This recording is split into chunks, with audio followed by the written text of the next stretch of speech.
Hi everybody, it's Peter again. I thought I'm going to give you another little update on what's going on in the practice cave. So bear with me, okay? Here we go. All right. So a couple of things. Of course, important is that I started to record a lot of my practice sessions or practice videos and whatnot, and I think it's a lot of fun. It actually helps you to sharpen your skills a little bit. So the newest addition, of course, is the Yamaha MG12XUK that I got probably a couple of months ago to record stuff with, and it's great because it works as an interface. You don't need an interface because it's got a USB out right here in the back. You can see it. It's like a printer cable actually. Right here, right there, and it just goes in the back. And I got the cable. It's a 10-foot cable running across the top of my drum room right here. Comes down right over here, and here's the connection right here for the where in the heck is it? There it is. Here's the connection for my cell phone, because I record everything with my old Samsung S10 Plus, and it seems to work quite well actually. Of course, I got my stand here for my cell phone and everything set up. I got two SM57s. This is kind of like my overhead. You can see it from here. I kind of mounted it on the wall right now to kind of get out of the way. So I don't have to put it on a stand. I got another SM57 over by the snare and the hi-hat, and that seems to work pretty well. I have also kind of like a permanently mounted Shure bass drum microphone in the bass drum, and then of course an SM58 that I use just for commentary, if you will. And if you're tired of my commentary, please let me know, okay? And I'll cut down on the levity a little bit, okay? I also set up my kit as a 5-piece. I've been playing it as a 4-piece for a long time, but I set it up as a 5-piece because I'm gonna do some more open-handed stuff, so I kind of need that additional 12-inch tom. Also, in order to dampen the sound of the cymbals, this is probably the simplest little hack that I came up with. I just put a piece of carpeting pad on top of the cymbal, and it seems to actually work reasonably well, believe it or not. And of course, got my laptop at the ready.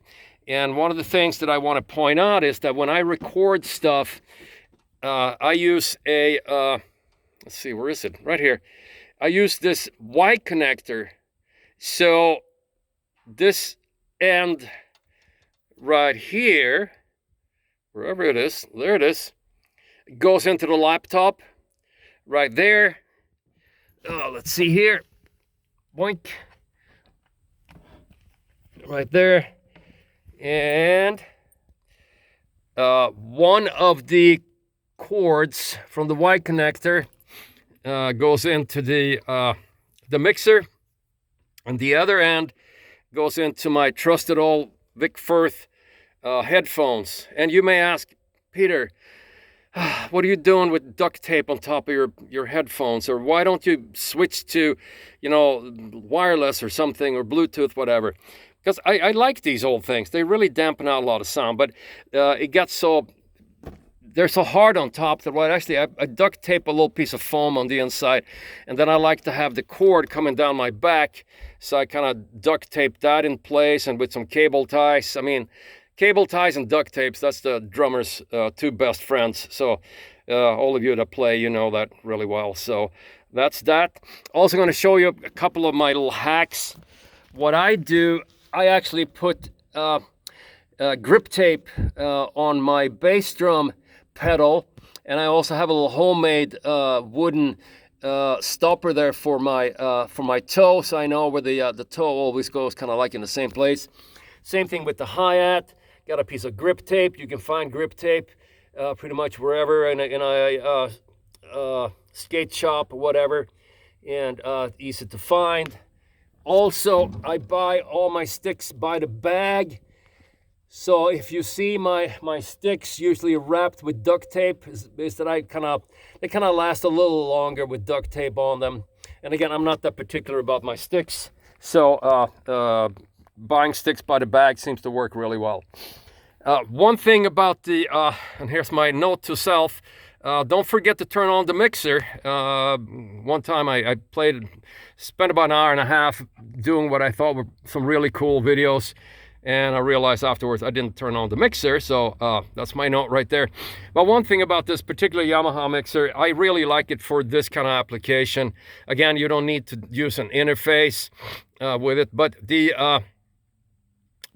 volume controls for the USB out are not controlled by the main. This is the main right here. It's actually controlled by the individual volume controls on the mixer itself. So that's something to keep in mind if you're thinking about buying a mixer to do kind of like something similar to what I do. Other than that, things look pretty much about the same. One thing, if you're going to use grip tape for your bass drum, you're going to wear out your shoes. These are kind of like my playing shoes, and they're completely worn out because of, I've been stomping on grip tape for hours and hours and hours on end.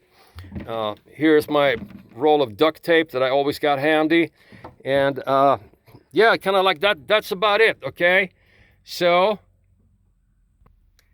that kind of concludes the installment of the upgrades to the drum cave. Okay. Thanks for watching, everybody, and have a wonderful day, okay? Bye now.